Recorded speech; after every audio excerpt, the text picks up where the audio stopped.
y ver a los chavitos en la fuente echándose agua y tratar de esquivarla, ¿no? Está simpático el asunto. Y bueno, qué bueno que estén ustedes aquí. Bueno, los que ya se están yendo ya ni modo, pero los que sí se queden aquí con nosotros, qué bueno que se queden y muchas gracias por estar aquí. Yo soy Raquel Castro, soy escritora y estoy muy emocionada porque estoy compartiendo la tarima con dos autores a los que admiro, respeto y quiero muchísimo.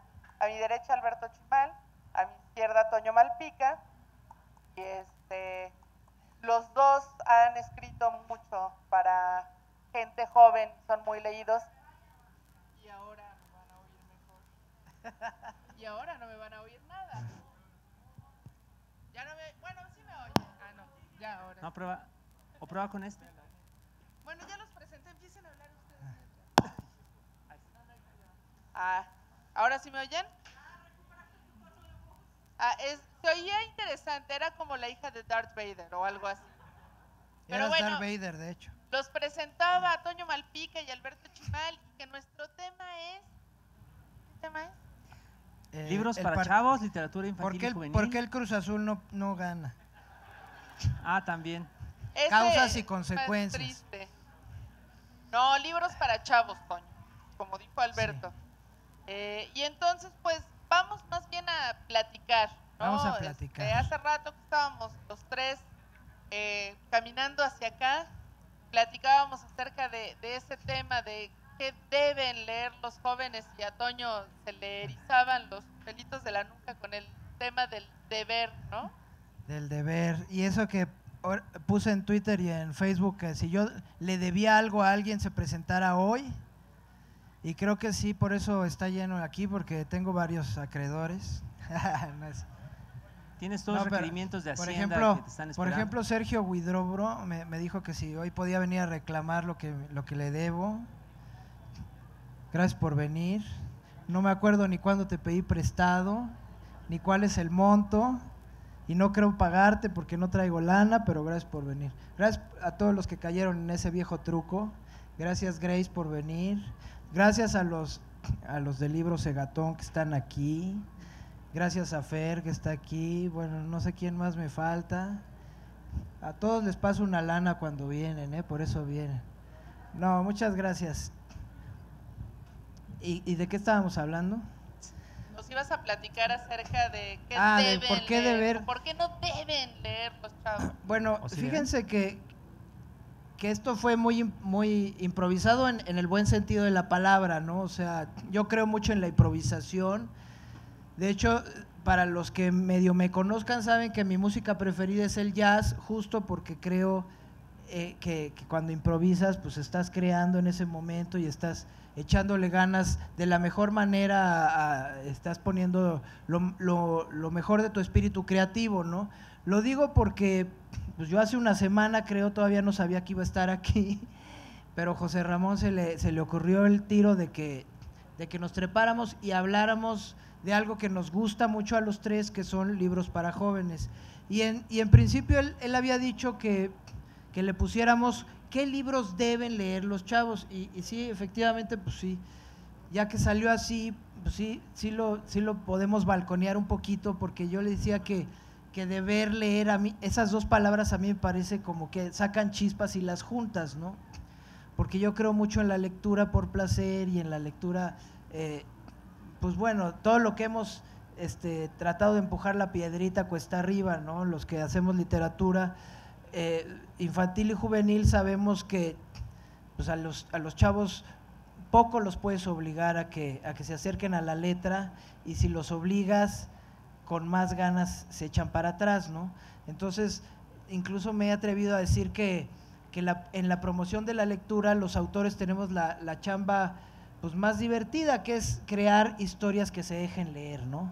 Y que todos los demás pues hacen la chamba como más, pues también más altruista hasta cierto punto, pero son aquellos los que dicen, a ver, vamos a acercar a los chicos a este libro, pero el libro se tiene que dejar leer, ¿no? Y de ahí partimos, ¿no? De ahí partimos los que hacemos libros para chavos, con cruzar los dedos, con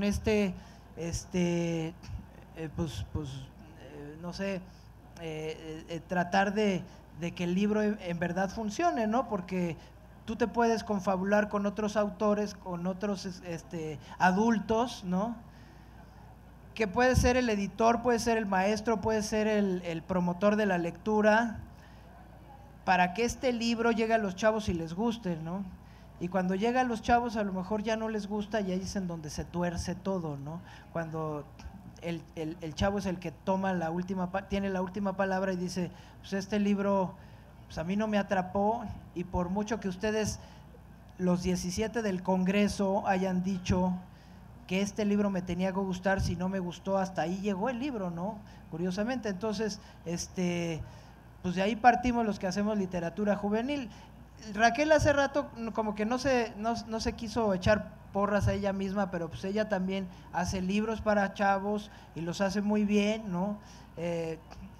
Su libro Ojos llenos de sombra ganó el premio Gran Angular hace unos 4 o 5 años y es uno de los mejores libros de literatura juvenil hoy en el país, de esos libros que no son nada concesivos.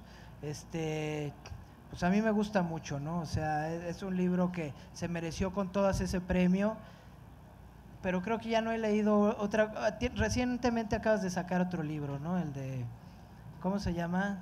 Un beso en tu futuro, algo así. Sí. ¿Se oye? Bueno, ¿qué tienes? ¿Qué onda, Alberto? ¿Cómo ves todo este tema? También dime algo bonito y ya me voy a mi casa bien contenta. No, no es cierto. El tema de los chavos y la lectura. Todos los días te dice cosas bonitas. Les diría que Un beso en tu futuro es de los libros que deben leer, pero no, o sea, es como contraproducente que diga eso. O sea, digo, léanlo, pues, es un libro muy lindo. Realmente es un libro muy lindo. Gracias. Pero bueno, sí, ciertamente es como dice Toño, no es tan fácil, ya no digamos determinar, contestar esa pregunta tan complicada de cuáles son los libros necesarios, imprescindibles, obligados, ¿no? Siempre es como un lío tratar de siquiera pensar en una pregunta así, habiendo tantos, ¿no? Y habiendo tanta gente distinta que lee, particularmente con los libros de literatura infantil y juvenil para niños, niñas, jóvenes. Efectivamente es muy, muy complicado hacer como una distinción así. Con un adulto a veces se puede, a veces nos pueden llegar y decirnos, este libro es el que tienes que leer, o por lo menos es el que tienes que decir que ya leíste, ¿no? Como cuando preguntan, ¿y cuáles son los 3 libros que marcaron su vida? ¿No? No, los 3 que contesta todo el mundo, o bueno, mucha gente, según las estadísticas, son la Biblia, 100 años de soledad y el Quijote, porque son los que medio se acuerdan. No, ninguno de los 3 los leyeron nunca. Te faltó, ¿no? El Principito. No, porque el Principito es de niños, entonces se supone que les da pena decir. La gente seria, ¿no? La gente adulta no puede decir eso, tiene que decir cosas como de prestigio, y entonces va y las dice aunque jamás les haya puesto el ojo encima, ¿no? Uno se siente a veces como obligado, como por las circunstancias, el prestigio, la presión social, pero un niño, un adolescente jamás en la vida, ¿no? Si no le gusta, no le gusta, y efectivamente, como dice Toño, a volar.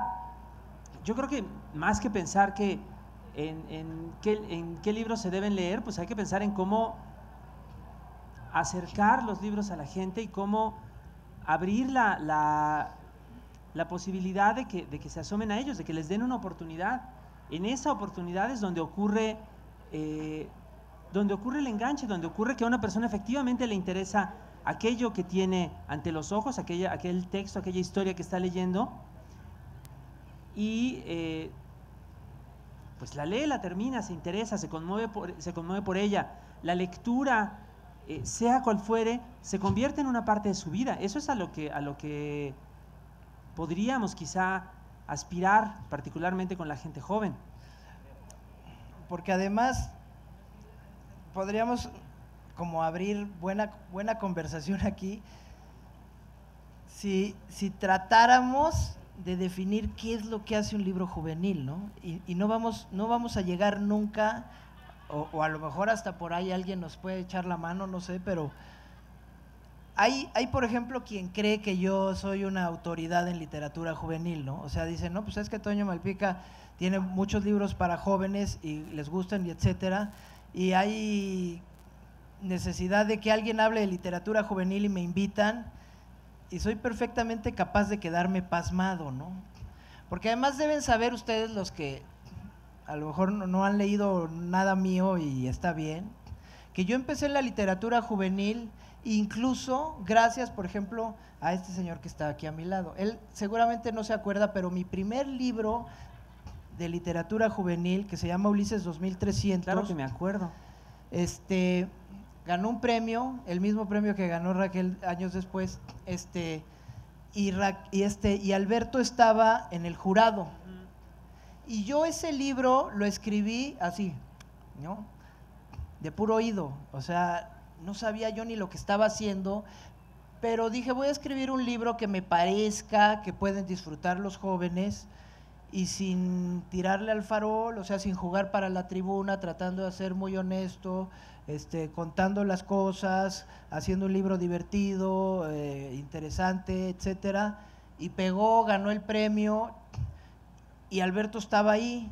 Y a lo mejor es buen momento, después de 15 años, porque eso fue en el 2003, de preguntarle a Alberto por qué ganó Ulises 2300 y no el de al lado, no sé, a lo mejor, porque fíjense que abundando un poco en este asunto, una vez después de que yo tenía Ulises 2300 publicando y otro que se llama El nombre de Cuautla, que es una novela juvenil, ya los tenía publicados, y una vez en una presentación de un libro de Francisco Hinojosa, ya ven que Francisco Hinojosa es uno de los grandes autores de literatura infantil, tiene La peor señora del mundo y los niños se identifican mucho con él. En una presentación del libro, a la hora de las preguntas, yo estaba en el público y levanté la mano para decirle, oye, yo todavía no me llevaba muy bien con Pancho. Ah, mira, está Elia Crote también aquí. Hola, Elia. Yo todavía no me llevaba muy bien con Pancho y le dije, oye, Francisco, en tu opinión, ¿qué debe de llevar un libro de literatura juvenil pero yo de veras como tratando de instruirme, ¿no? Para considerar que es literatura juvenil. Y Pancho, muy lindo, me respondió, híjole, Toño, pues me han hecho esa pregunta y yo he dicho, cuando quieran ver qué es lo que debe tener un libro de literatura juvenil, vayan a los libros de Toño Malpica. Y yo tenía 2 libros publicados. O sea, así como que pregunta de ida y vuelta, ¿no? O sea, fue una machincuepa ahí muy chistosa. Y yo, la verdad es que me quedé igual de a 6 y sigo 15 años después sin saber qué debe tener exactamente un libro de literatura juvenil para que lo deban o para que lo quieran leer los chavos. A ver, ¿ustedes qué opinan? Bueno, es que se conjuntan un montón de cosas.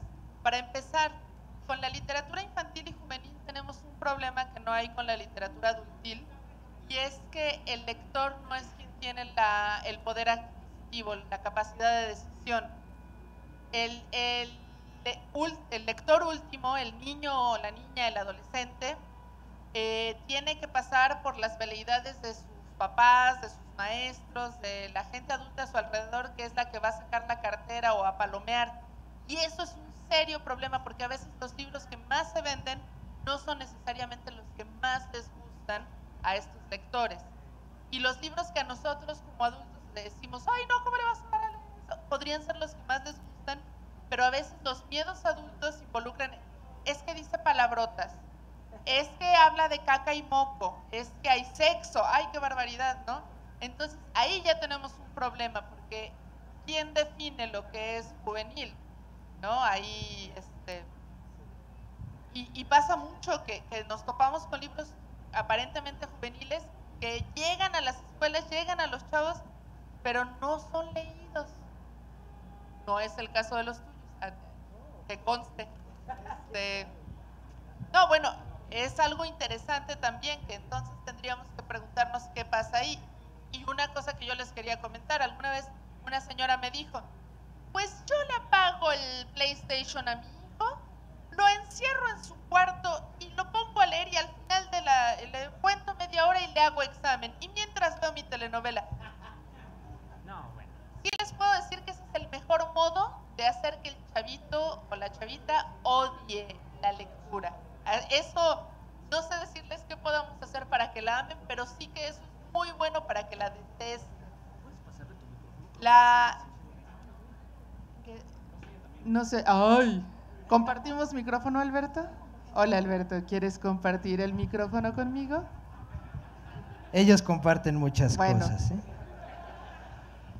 A lo que iba yo con esto, no con lo de compartir el micrófono, sino con lo que les comentaba, es que sí, podemos discutir muchísimo acerca de qué tendría que tener un libro y al final son los lectores y cada lector está buscando algo en particular y hay algún libro o una serie de libros o algún perfil de libros que está esperando a ese lector para darle esa vivencia que está necesitando o buscando.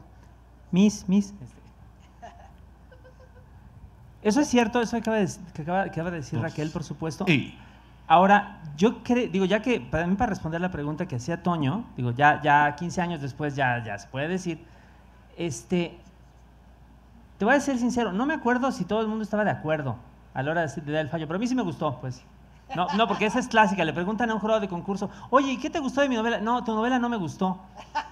Yo no quería que ganara, yo no sé por qué ganó, por qué le insistieron tanto. No, en este caso sí, a mí sí me gustó, Ulises 2300. Y bueno, voy a aprovechar para contestar, porque además ocurre que efectivamente, como bien dice Raquel, hay un montón de posibilidades distintas para encontrar ese gusto, ese gancho, esa atracción entre el libro y quien lo está leyendo. Pero me parece que en el caso de la literatura infantil y juvenil, por lo menos hay un tema que de vez en cuando aparece y que es importante, y que es el tema pues de las aspiraciones, de los deseos, de los descubrimientos, de los propios chavos, niños, niñas, adolescentes, independientemente de los adultos. La novela de Ulises 2300, spoiler, sí, bueno, entre otras cosas se trata de un chavito que tiene un gran talento para algo y entonces todo el mundo espera que haga eso, para lo cual tiene un gran talento, pero el chavito quiere hacer otra cosa. Porque es lo que le interesa a él, lo que le llena, no aquello que los demás esperan de él, sino lo que le interesa a él mismo. Y bueno, ya no les cuento más, pero esa idea a mí me pareció muy atrayente entonces, ¿no? Muy desconcertante desde el punto de vista de un adulto, ¿no? Porque el adulto diría, ay, si se te hace fácil esto, o si tienes inclinación para esto, o si a mí me parece que lo que deberías estar haciendo es esto, pues deberías ir a hacerlo, ¿no? Pero el chavito tiene otros planes, tiene enteramente otros planes. Y está bien, pues, digo, porque finalmente es la vida del chavito, no la vida de los adultos que quieren imponerle tal o cual modo de pensar, de actuar, pues es eso.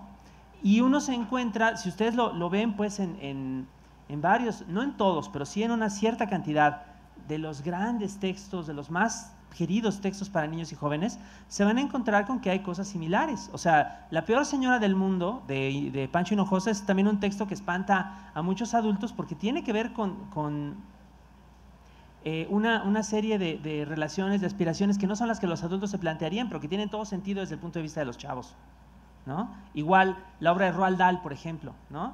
Matilda o Charlie y la fábrica de chocolate, ¿no? Y así hay varios otros, insisto, no todos, pero es una porción, digamos, que me parece notable de estas obras, en donde lo que pesa más, y está bien que sea así, es las aspiraciones de la gente que lo va a leer, no de la gente que lo va a comprar, los deseos, los intereses de esa gente que lo va a leer. Y esos intereses a veces incluyen el descubrimiento del mundo, el descubrimiento del sexo, el descubrimiento de la caca, de la pipí, pues, el descubrimiento de la violencia también, pues sí, todo eso, ¿no? Todo eso, el descubrimiento de los propios deseos y de las propias aspiraciones, todo eso puede ser una parte importante, no la única, pero creo que sí es digno de llamar la atención.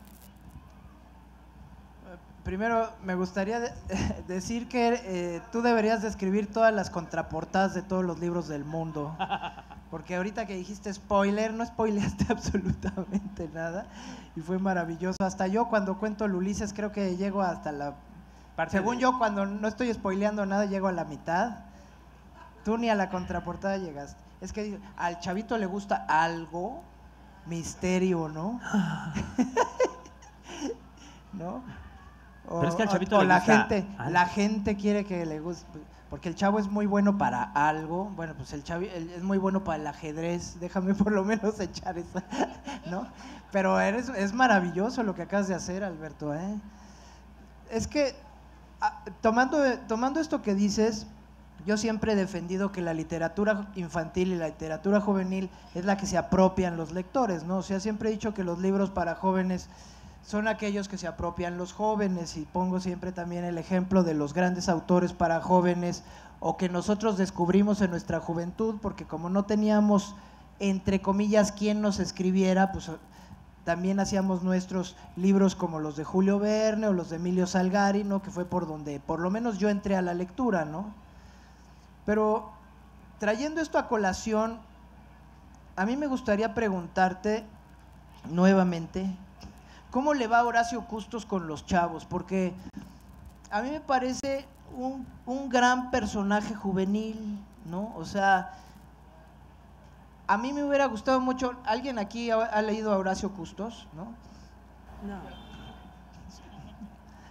Bueno, pues es un personaje que prácticamente le debe su vida y su fama a Alberto Chimal, y los que lo conocemos y lo leemos con mucho gusto por Horacio Custos, que es una especie como de Doctor Who mexicano, pero muy simpático y muy sesudo, y está, pues yo creo que prácticamente aparece en todos lados, ¿no? O sea, bueno, no, en Los Esclavos no aparece, afortunadamente. Bendito sea Dios, diría mi mamá, porque Los Esclavos es una novela, ¿cómo le llamas tú? Realismo sucio, ¿no? Que es así como muy cochinota, o sea, sexual, pero cochinota.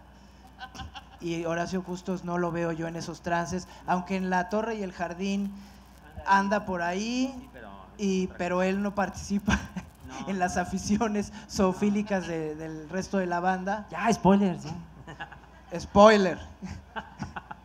Pero, ¿cómo le va a Horacio Custos con los jóvenes? Porque a mí me parece que es un personaje muy juvenil, y me sorprende que no haya más chavos hablando de él, ¿no? Fíjate que pasa una cosa muy chistosa.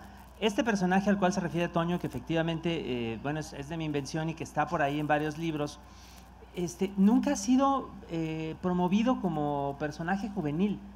Creo que eso es lo que pasa. Como que de pronto las editoriales donde ha caído como que no han sabido muy bien qué hacer con él, y la verdad también es que algunas de sus aventuras son muy raras, pues, como esa vez que se metió ahí en aquel lugar que dice Toño, pues, en una novela que se llama La Torre y el Jardín, que según yo es un libro que tiene muy buen corazón, pero es una historia donde este personaje y otros se meten en un lugar donde se hacen cosas horribles, pues, y luego se ponen a investigar qué más hay ahí, pues. Creo que es eso lo que ha pasado. También que quizá donde más le han visto como posibilidad o entendimiento a veces a la hora de anunciarlo, es como más bien como narrativa fantástica o como ficción especulativa o como alguna cosa así por el estilo, que de pronto no necesariamente le va a llamar mucho la atención a los chavos, o si se las llama, más bien los va a llevar pues a obras producidas en Estados Unidos, ¿no? O sea, que son las que más fácilmente y más abundantemente se encuentran, ¿no? Si una persona aficionada a la ciencia ficción, digamos, va a buscar como su siguiente historia para disfrutar, pues lo más probable es que más bien la busque en Netflix, ¿no? O sea, ni siquiera la busque en un libro. Y si la busca en un libro, pues se va a buscar, pues, Ready Player One, o se va a buscar, qué sé yo, pues. Entonces, como que está ahí como en una grieta rara entre diferentes categorías. Ahora bien, por suerte, digo, pese a esta dificultad, algo que ha pasado que es muy bonito y que creo que tiene que ver también con lo que decía Toño hace un momento, de cómo se llega a las historias que nos interesan, es que sí hay un cierto número de gente joven que se ha asomado pues a a La Torre y el Jardín o a la novela gráfica de Custos o a varias otras cosas y le ha interesado, pues, independientemente de cómo se la vendan, ¿no? Y me los encuentro y platicamos, digamos, en eventos como este, y sí hay como cierta atención, aunque sea medio subterránea de eso, y me parece que es, digo, me alegra mucho, obviamente, pero también me parece que es como muy comprensible al final, porque aquellas historias, por ejemplo, de Julio Verne, de H.G. Wells, de Emilio Salgari, pues en un principio ni siquiera eran historias pensadas para el público juvenil. Las personas que inventaron esta noción de la literatura infantil y juvenil la inventaron pues en los últimos 200 años y la inventaron, digamos, como a pequeños pasos hasta acabar consolidándola, digamos, como este gran mercado que es en la actualidad, pues hasta comienzos de este siglo. Como muchos de ustedes saben, o sea, no solamente esta literatura, pero ni siquiera el concepto de infancia o de adolescencia ha existido siempre, son invenciones comparativamente nuevas en la historia humana. Entonces, si esos no existían, imagínense la literatura de entonces. Mucho de lo que leemos ahora como infantil y juvenil, pues en realidad no tenía ninguna etiqueta cuando fue creado, desde aquellos cuentos antiguos, pues desde La Caperucita Roja hasta La Bella Durmiente, que en principio eran cuentos y ya, ¿no? Cuentos que podía contar cualquiera, que podía escuchar cualquiera, y así hasta llegar pues a esos autores clásicos del 19, o también autores que de pronto nos encontramos en la literatura mexicana. José Agustín, por ejemplo, no escribió De Perfil, que es una de sus novelas más famosas, como una novela para chavos, pero es una novela cuyo protagonista es un chavo y que es leída con mucho gusto por muchos otros chavos. El encanto que puede tener un libro para una persona joven va más allá de las etiquetas que trae ese libro.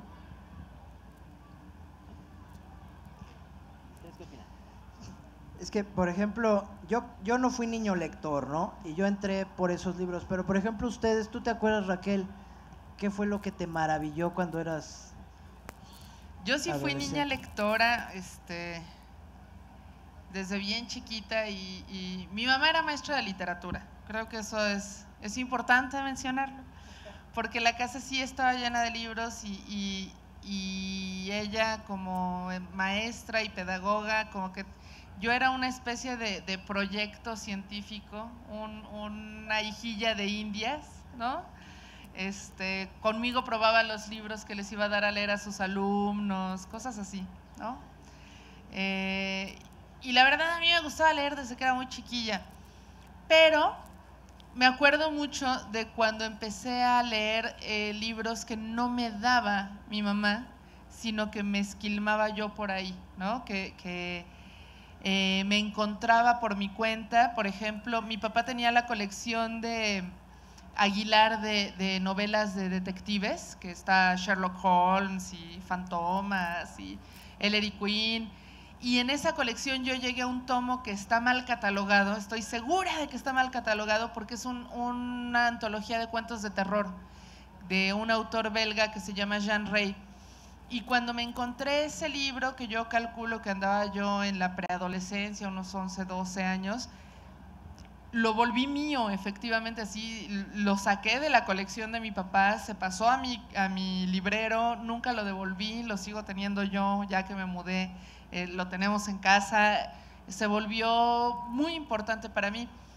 Y por ejemplo me pasó también con Sabines. Yo ahora leo que mucha gente que sabe mucho de literatura habla pésimo de Sabines y yo todavía no entiendo por qué, porque a mí me gustaba un montón cuando era adolescente. Cuando me rompieron el corazón por primera vez fueron Jaime Sabines y Mario Benedetti los que le dieron palabras a eso que yo sentía que nadie me podía explicar, y les tengo una gratitud inmensa. Y creo que de repente el que te digan, pues eso que te gusta no está chido, es otra forma muy buena y eficiente de matar el gusto por la lectura, ¿no? Creo que a veces encontramos nuestros intereses literarios no necesariamente en lo que tiene la etiqueta que se supone que es para nosotros. Pero por otra parte, sí, los libros que tienen la etiqueta podrían tener algo que es para nosotros, y ahí es donde empieza la dificultad. Y en vez de meterme en la dificultad, le voy a preguntar a Alberto qué leía. Pues, porque ya dijo que él de chiquillo no leía y que leía después a Salgari y a Verne. ¿Qué? ¿Qué leías? ¿Con qué libros? Este es el momento. ¿Cuáles las lecturas de tu adolescencia? El soundtrack literario. ¿De veras lo estás evidenciando enfrente de todos o no lo sabes? No sé. Siempre hay un momento en la vida de toda pareja en la que uno le pregunta al otro, ¿qué leías de pequeño? Ay, bueno, pues no es ningún secreto. En casa de mi mamá, la familia no era lectora, en general. Tenían como un cierto librero, sin embargo, un librero ahí en un cuarto de la casa, y pues le iban poniendo. Era la época, o sea, los años 70, era la época, algunos de ustedes se acordarán, en la cual vendían constantemente colecciones de libros, no solamente en los puestos como venden ahora, sino hasta en los supermercados, ¿no? Y comprar libros era como símbolo de estatus, ¿no? Y entonces, pues que estaba que la clásica, el diccionario enciclopédico al que le faltaba un tomo, ¿no? Porque nunca lo encontraron en el súper, ¿no? Ese día no fueron. Allá en casa de mi mamá era el diccionario enciclopédico Espasa, al que le faltaba el tomo 21, que era de la palabra rueda a la palabra siria. Y yo decía, chin, ¿por qué es el que tiene la palabra sexo? ¿Por qué no lo compraron? ¿No? Yo decía, ahí van a estar todas las respuestas, pero pues ya no supe.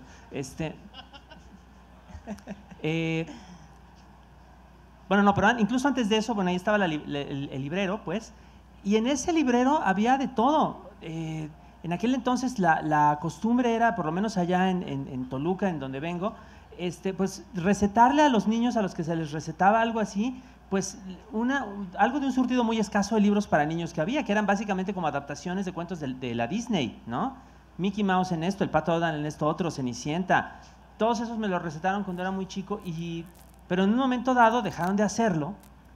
Y pues como yo vivía en una familia muégano muy grandota, había muchas oportunidades para quedarse solo, ¿no? Y pues como no tenía nadie con quien hablar y nada más que hacer, pues me iba a buscar ahí los libros, porque además había una sola tele, no eran estas épocas, y entonces la tele estaba prendida, las telenovelas, y a mí esas me aburrían, ¿no? O en el fútbol, que me aburría más, perdón. ¿Y eso que vive a 2 cuadras del estadio? No, bueno, esa es otra historia, pues. Yo vivía a 2 cuadras de la Bombonera, pero es otra historia. Muy triste. Yo me aficioné a buscar en esos libros, a ver qué me encontraba. Y en esos libros, entre otras cosas, había una colección muy bonita como de cuentos clásicos de hadas que se llamaba así Mitos y Leyendas, que era un libro desde el aspecto muy bonito porque estaba encuadernado en tela y era un libro grandote. Y yo de chiquito no lo podía levantar, entonces lo iba arrastrando ahí por la casa, ¿no? Cuando lo sacaba. Y ese fue uno de los primeros que leí completo, y que era una colección de cuentos de diversos países. Había cuentos japoneses, cuentos rusos tradicionales, había pues de varios otros lugares. Tenía una versión, bueno, condensada, pero completa, de esta famosa historia del Anillo de los Nibelungos, además ilustrada con unas pinturas todas muy, muy sugerentes ahí de valquirias todas acá guerreras y héroes musculosos, estilo o sea, Thor Ragnarok se queda chico, pues, ¿no? Cosas así, ¿no? O también al lado de eso, porque además estaba todo hecho un caos, al lado de eso estaba un libro de cuentos, el Confabulario de Juan José Arreola, y al lado de eso estaba una antología que, fíjese que nada de esto, o sea, salvo el de Mitos y Leyendas, nada de eso estaba etiquetado para niños o jóvenes, era lo que estaba ahí. Al lado de eso estaba una antología de cuentos que se llamaba Miedo en Castellano, que eran cuentos de chile, dulce, manteca, de autores latinoamericanos, pero que supuestamente eran todos de susto. La primera vez que leí a Octavio Paz fue en ese libro. Entonces yo decía, sí, claro, Octavio Paz, que es el que escribe cuentos de horror como Edgar Allan Poe, que era el siguiente libro, claro, ¿no? Porque Octavio Paz tiene varios cuentos así medio raros, uno de los cuales se llama El Ramo Azul, que se acerca de un tipo loco que va por la calle arrancando los ojos a la gente. Está bueno ese cuento. Bueno, eso, o sea, cosas como muy azarosas que iban a veces etiquetadas, a veces no, y en las cuales había también pues un montón de cosas, o sea, historias fantásticas, historias de ciencia ficción, por ahí también Una vez me encontré ahí en ese librero, porque yo iba a la hora que yo quería, ¿no? Nadie me dijo nunca que no leyera, pero tampoco nadie me lo impedía. Y me encontré un día un paquetito de libros envueltos. Dije, ay, han de ser para mí, yo, iluso. Y era un paquete de libros de Hermann Hesse. Era Siddhartha, En el balneario y Bajo la rueda. Entonces ya los desenvolví. Me puse a leerlos y creo que entendí como la 10ª parte de lo que eran, porque están libros muy extraños. Y además me dieron una paliza porque no eran para mí, eran para regalárselos a quién sabe quién, pero pues ya me los quedé. Ni modo. Creo que lo que a mí me quedó de eso, bueno, aparte de que se me afianzó el gusto por la lectura, pues sí, por ese azar de que estaban ahí por suerte los libros, venturosamente, y porque, repito, nadie me impidió leerlos, lo cual agradezco muchísimo, aunque nadie me haya dicho nunca, ve y ponte a leer, pues se me quedó como un gusto que creo que ahora también se puede encontrar, por suerte, no solo en la literatura en general, sino sobre todo en la literatura para niños y jóvenes, que uno puede encontrar una gran variedad de cosas diferentes en la lectura, que no todo es igual. Alguna vez nos encontramos, Raquel y yo, el caso de una persona que se había aficionado a la lectura por los libros de Harry Potter, ¿no? Y se los aventó todos, ¿no? O sea, del 1 al 7, las criaturas fantásticas, los cuentos de no sé quién, los cuentos de Beedle del Bardo, ¿era? Y luego, como en los espacios entre libro y libro, se ponía a buscar alguna cosa que le sonara a Harry Potter, entonces había todas las sagas subalternas de maguitos yendo a la escuela de magia, que se publicaron pues durante aquellos años, ¿no? Cuando estaba saliendo la serie de Harry Potter. Y cuando se acabó todo eso, que dejó de haber más libros así, ya no supo por dónde y dejó de leer. Y eso me parece muy triste. Yo estaba pensando ahorita, no que no les estuviera poniendo atención, Ay, sino perdón, que… Perdón, se me olvidó. Ah, bueno, pues sí. Perdón, es que se me olvidó. Este es como el remate. Lo que esta persona dijo, la persona que leía Harry Potter, es que cuando le preguntaban si le gustaba la literatura, dijo que no, porque todo era igual. O sea, toda se trataba de magos que iban a la escuela.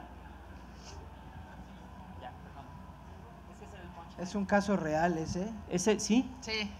El extraño caso del niño que No, yo lo que les iba a decir es que si la idea es buscar qué darle a leer a los adolescentes, que un poco a veces uno se para en medio de una feria o en una librería y no sabe qué elegir y, por ejemplo, compra estos paquetes de libros envueltos porque es para el sobrino del pariente y no sabemos, mi consejo ahí sería, bueno, como estrategias, uno, ver qué le interesa en general al o la adolescente, si le gustan los piratas, si le gustan los magos, ver más allá, porque a lo mejor de los magos lo que le gusta es el que un chico que sufre injusticias logra defenderse de ellas y entonces puede haber otras historias sin magos que también le abran nuevas puertas a esas cosas.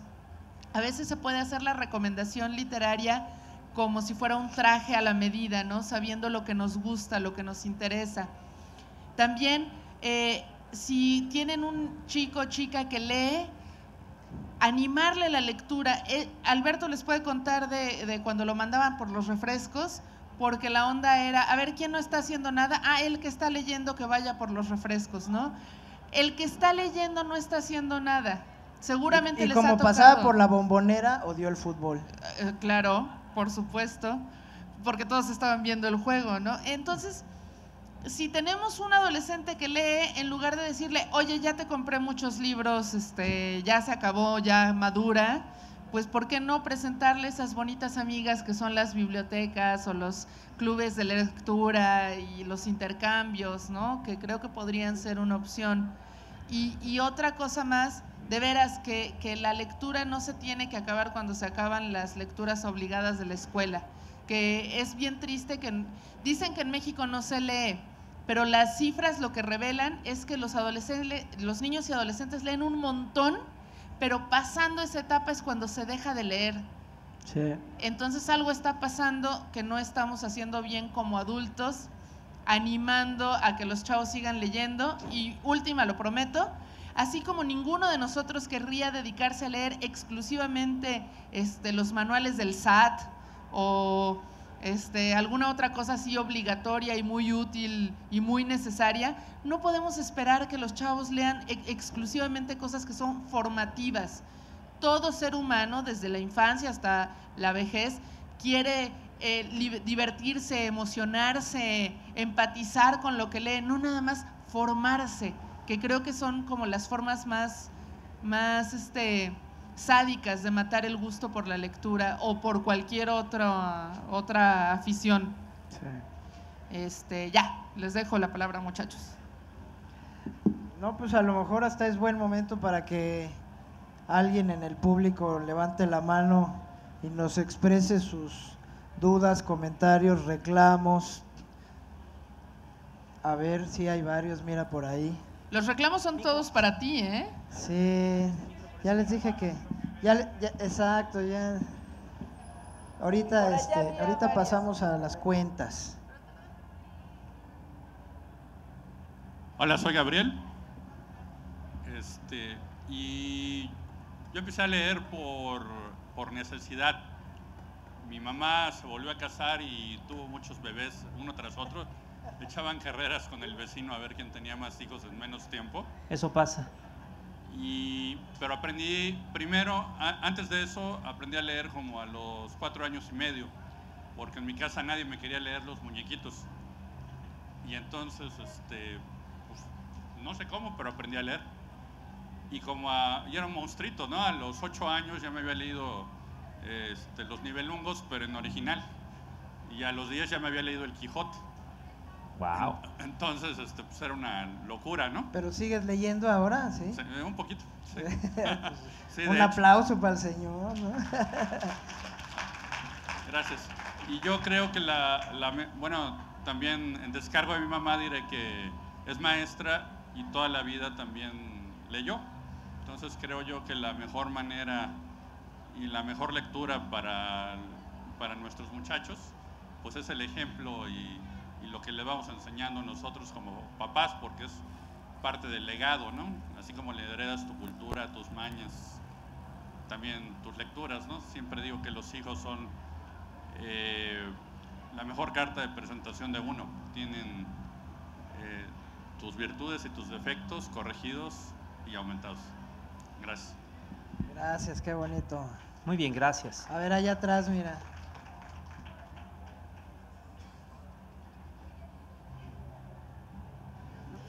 Hola, buenas tardes.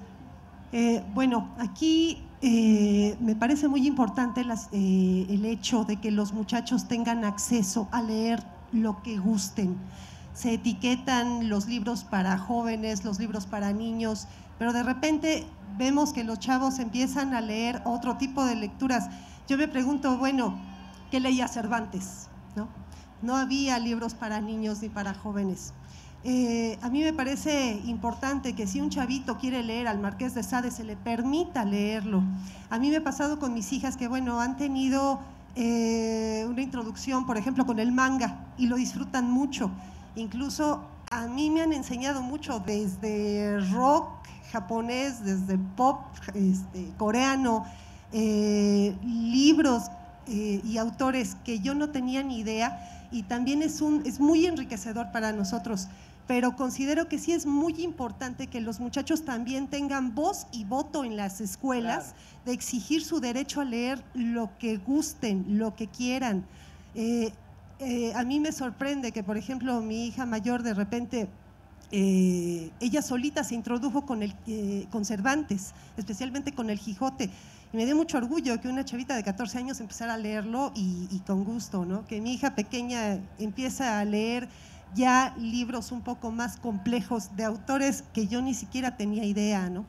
Entonces me parece que sí necesitamos defender el derecho de que los chavos tengan precisamente el derecho y el acceso a literatura que sea la que ellos escojan. Gracias. Claro. Además se nos olvida que el Quijote es una obra muy divertida, ¿no? O sea, de repente se le ve como en un pedestal y te estás riendo prácticamente desde el principio, es una obra humorística. Fíjate que yo creo, abundando un poco sobre lo que dices, que además estoy de acuerdo, que de pronto esta clasificación de literatura juvenil es nada más como un guiño, como bien decía Raquel, porque de pronto hay libros que, entre comillas, probadamente funcionan más entre los chavos como para decir, es la puerta de entrada a la literatura. Puedes empezar por aquí si no lees nada y probablemente te resulte más fácil de ahí irte a otro lado, como dice Benito Taibo, todos los caminos llevan a Cortázar, ¿no? Pero es cierto que la brecha de pronto es completamente inexistente, ¿no? O sea, incluso ahorita lo que decía Raquel de la recomendación para el padrino que no sabe qué regalarle al ahijado, yo ya de plano lo que he dicho es, ya existen las tarjetas de regalo, ya no se pelee con eso, dele una tarjeta de Gandhi o qué sé yo al muchacho, pero sí, lo único que sí yo esperaría es que ya existiera la de solo libros de literatura, ¿no? Porque si no van y se compran, no sé, hasta el videojuego probablemente, pero sí ya como que el muchacho mismo se enfrente al dilema, entre comillas, de elegir lo que quiere leer, ¿no? Y a veces es hasta el título, el autor, la portada, ¿no? Yo me acuerdo mucho que un éxito de juventud, cuando yo estaba más o menos por ahí la adolescencia, era este libro de Nacida Inocente, ¿se acuerdan? O sea, bueno, pero era un libro clandestino, o sea, se lo pasaban de mano en mano los chavos y las chavas, no era un libro para, según esto, para el juvenil, para nada, ¿no? O el de Flores en el ático, me acuerdo que Javier, pero así se lo echó como en 2 días, así, no, mi hermano Javier, pregúntale a Alicia, exacto, entonces… Y no, pues claro. Entonces, eran libros que los chavos hacían suyos, pero como los papás decían, no, ¿qué estás leyendo? No puede ser, ¿no? Entonces, sí, también, pues que le entren, y digo, dicho sea de paso, pues Javier no es un psicótico, creció bien, es un tipo sano, se está bañando en esa fuente, no, no es cierto. A ver, sí. Gracias. Soy Enrique y por supuesto lector. A mí ya casi encontré las respuestas, pero quiero hacer lo que traigo, que me hizo ruido a raíz de los comentarios. Aún cargo en el pensamiento un momento en que una de mis hijas, con 10 años de edad, me dice, oye, pero pues ya he leído todo lo que me has comprado, lo que me has propuesto, pero yo quisiera leer Stephen King, o de esas grandes novelas policíacas. ¿Por qué no me compras una de esas? Me bloqueé, honestamente, porque dije, pero ¿cómo? Son apenas 10 años y según los cánones de diferentes autores, autoras que he leído, y ahorita me viene en mente, por ejemplo, Mónica Lavín en su manual de leo y luego escribo, hace todo un listado muy hermoso, ¿verdad?, de esos textos clásicos para niñas y niños, pero cuando lo comenté con la pequeña, no, de eso ya tengo lleno el librero. No, por ejemplo, Stephen King, me quedé con la idea, yo nunca he leído a Stephen King, ¿de dónde? Nunca supe de dónde sacó que la obra de Stephen King, pero bueno, de manera parcial ya creo que escuché entre los comentarios de la compañera y los de ustedes, pero bueno, ya lo estoy expresando. Sí me queda un poco de duda de cómo resolver un momento de esos, cuando tu hijo, tu hija en mi caso, de 10 años, dice, pues yo quiero unos novelones como los que les veo a los adultos. ¿Alguien quiere hablar? ¿Tú?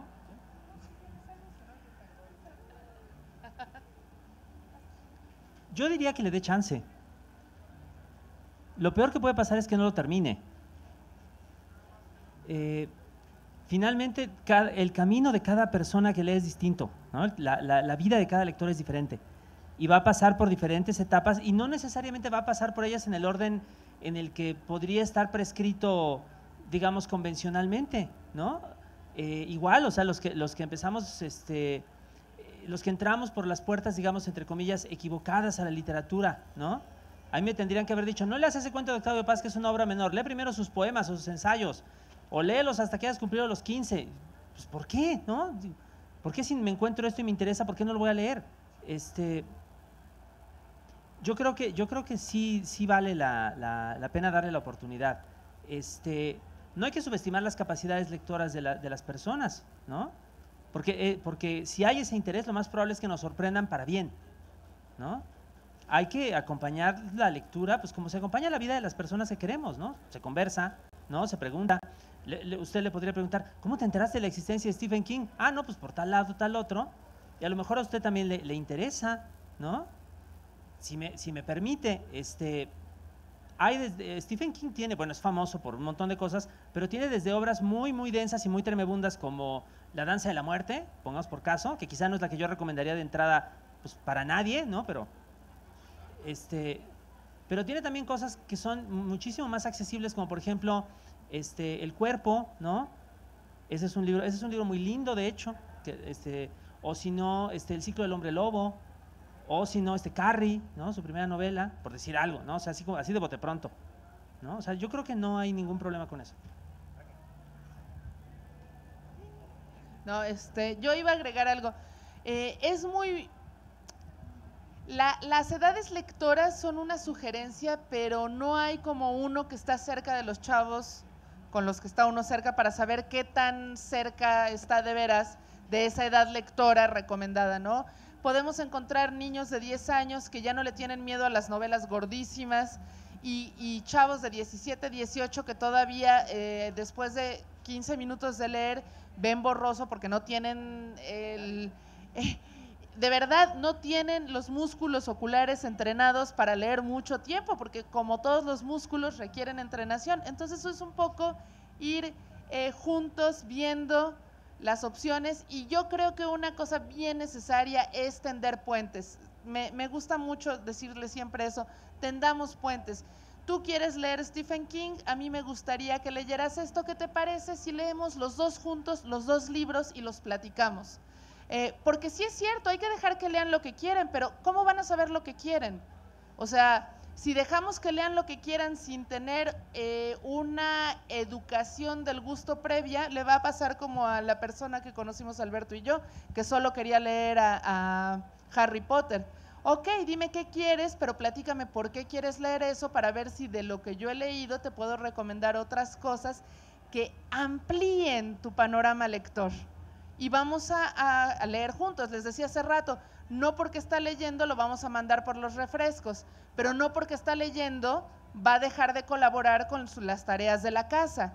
Tenemos que pactar, tenemos que ser todos responsables y generar un ambiente donde la lectura no sea ni un privilegio que nos evita ser parte del resto de la sociedad, ni un estigma que hace que seamos los apestados de la casa, ¿no?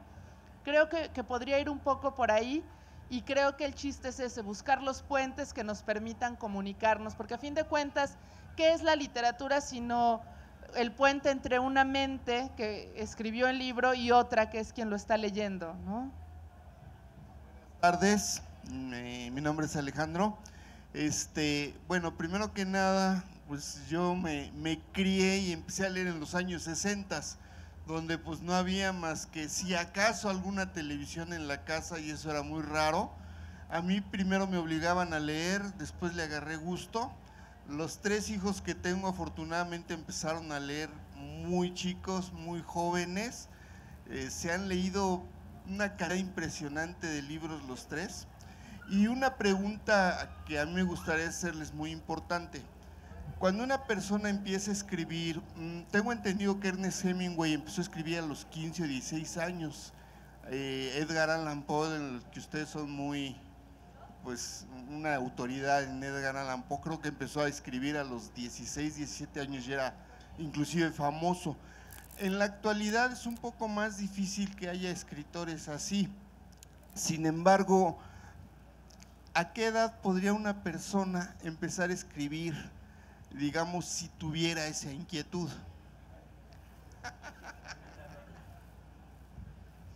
No, pues bueno, yo lo que siempre digo es, como yo me aventé a la alberca sin saber nadar.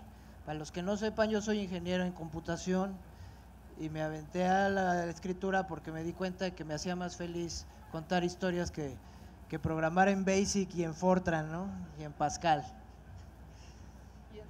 Ya, ahora ya hay unos cuantos más, pero el asunto es que yo siempre he dicho que no necesitas pedirle permiso a nadie para sentarte a escribir, o sea, eso es lo más maravilloso. No es como si quisieras aprender a tocar la tuba, ¿no? Que sí le tienes que pedir por lo menos permiso a los vecinos, en qué horarios puedes practicar la tuba, ¿no?